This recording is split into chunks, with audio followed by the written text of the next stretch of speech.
Hello, everyone. Dr. Nikhil Verma here with another edition of Things I Didn't Learn in Med School.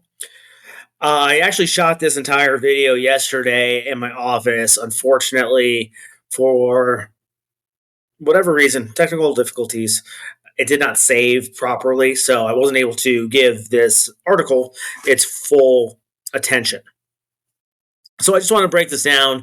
Probably going to be a little bit shorter than what I shot yesterday, but the points are going to remain the same. That I truly believe that in the field of orthobiologics, regenerative medicine, if you will, we are starting to have this shift into metabolic optimization before your procedure.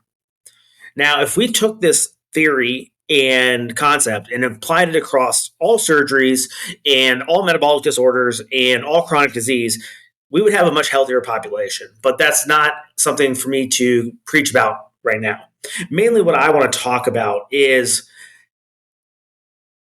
there are enough physicians in the US that are passionate about this concept that we are no longer accepting patients that are metabolically not optimized as potential regenerative medicine patients.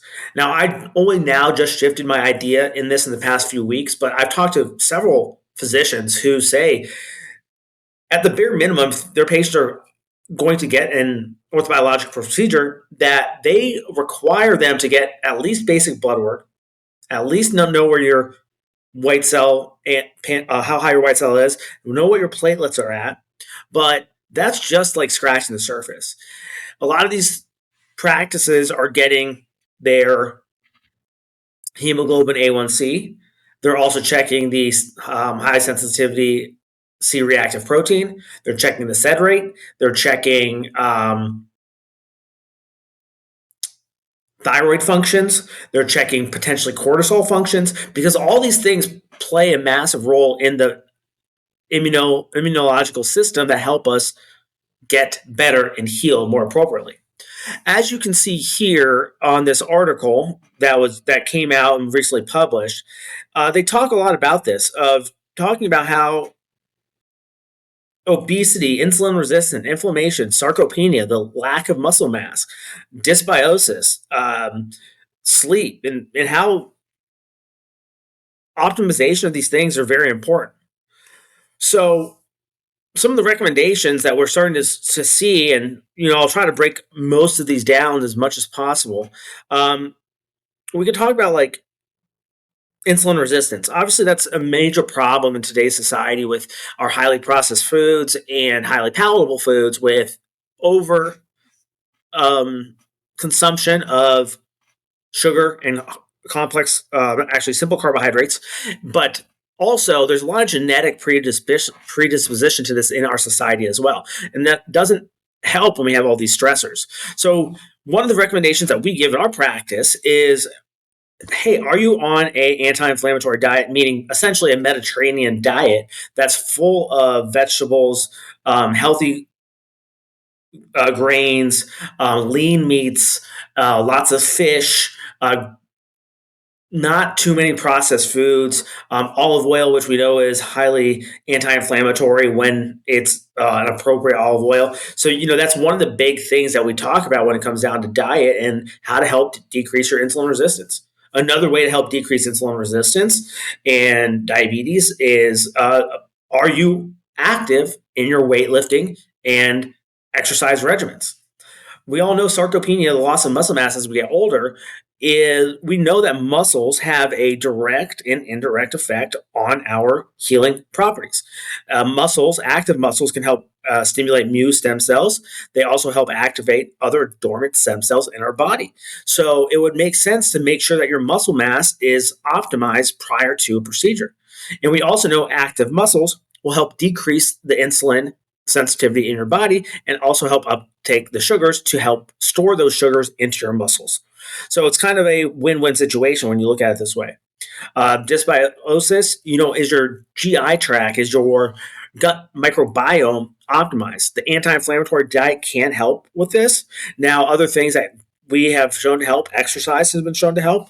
We also know that taking a good probiotic, not all probiotics are the same, unfortunately. Are you eating are you eating overly processed foods, which causes a negative outcome to your dysbiosis and your gut bacteria? Are you eating fermented foods like kimchi and sauerkraut, which actually have a positive outcome on your gut biome? So those are some great things that we recommend to our patients as well. Sometimes we add supplementation for these concepts, and that can also help with our patients. Supplements is a whole other story, and I'm hoping to do a longer form conversation about that on this channel, but we'll keep that on the back burner for now. Poor sleep. Obviously, we know poor sleep can cause increased cortisol levels. It can cause stress hormones to be released when you are overwhelmed. That can cause worsening of insulin resistance. It can cause a lot of illness and sickness when we're overly stressed. Our immune system tends to not function as appropriately. So yeah, that's another thing that we really want to focus. And this is a great spot to talk about. Do you need to take some supplements to help you sleep? Are you doing the basics of, we'll call it the 10-3-2 rule of no more caffeine 10 hours before you sleep, 3 hours before you sleep, your last meal 2 hours before you sleep, all lights, no screens. Those are kind of some generalized rules that we try to talk about and increase your sleep hygiene. When we know we sleep well and we regulate our cortisol system, we can have better outcomes with our health. Other lifestyle behaviors. Are you smoking cigarettes? Are you using nicotine products? Do you drink alcohol? Do you partake in marijuana, either medically or recreationally? And then we won't even get into the conversation of other drugs that can give you negative outcomes.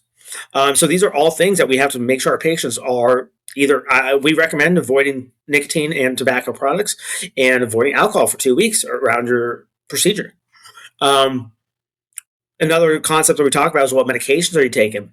That's another conversation for an entirely longer segment. Some of these medications, they decrease your risk of mortality. So we want to make sure we're being safe, but something like a non-steroidal anti-inflammatory, are we overly relying on those for our pain? And that could have negative consequences in context for our platelet-rich plasma or other orthobiologic procedures.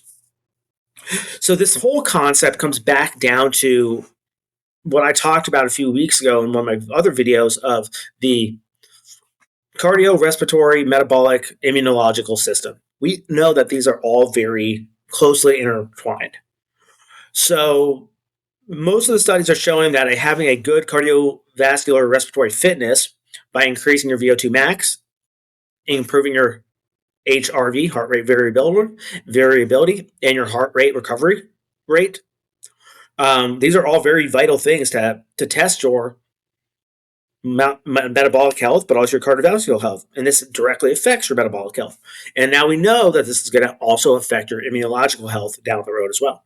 We want a healthy immunological system when we're doing these procedures because that's going to help us get the most bang for our buck when we're doing these procedures. Now, of course, this narrative review is not a randomized controlled study. This is more of a guideline of, hey, we're starting to talk about it, we're starting to see it, we're starting to believe it. And we want to figure out more and more about these concepts of how we can make our bodies more healthy and more resilient when we rely on these procedures. Therefore, we are going to have better outcomes in the long run. So anyways, it's a great article. I really appreciate Dr. Fernandez and Dr. Rodeo for sending me this article and bringing it to my attention. We've had a lot of other physicians put it out there for us, which is actually very helpful for notifications and just awareness around this topic. And this talks a lot about what we talked about. So strategies for supporting metabolic optimization, smoking, and then some other concepts. But one thing that I'm very interested, and Dr. Goyle brought this to my attention. Not that Dr. Goyle's in Arizona. He has a protocol where he quite often recommends or requires his patients to go through hyperbaric oxygen therapy treatment before their orthobiological injections. And this makes a lot of sense because it can decrease your natural inflammation in your body. It can prime your platelets. It can increase your oxygen carrying capacity. And all these things are net benefits for our orthobiologic procedures. This is also the concept of why we use the MLS laser, multi-lock wave system laser, in our practice, because this too can help increase the energy system through that area that we're treating and hopefully yield, and it does actually yield better results for with the biological procedures as well. Um, so yeah, I'm very excited to see where this field goes and the more and more randomized controlled studies that we can do, because we don't want to throw too much at people that's going to make these treatments have a barrier, because we want to help as many people as we can. Unfortunately, we are seeing when patients aren't optimizing and they're just expecting an injection as they would as a steroid injection, you're not going to get the maximum benefit of results. And if we want to really prevent hip surgery, knee surgery, back surgery in the long run, I think it's worthwhile talking to your patients about this. And I think this is what separates practices out there that are regenerative medicine experts versus a practice that just offers PRP or stem cell procedures. One of many reasons. This is probably one of the ones that we're starting to separate ourselves from our colleagues because of our passion in this field. Anyways, I hope you guys found this useful and I hope you enjoyed it. If you have any questions, comments, please drop them below. Hit the subscribe button, drop me a follow, and I hope to talk to you soon. Take care. Bye.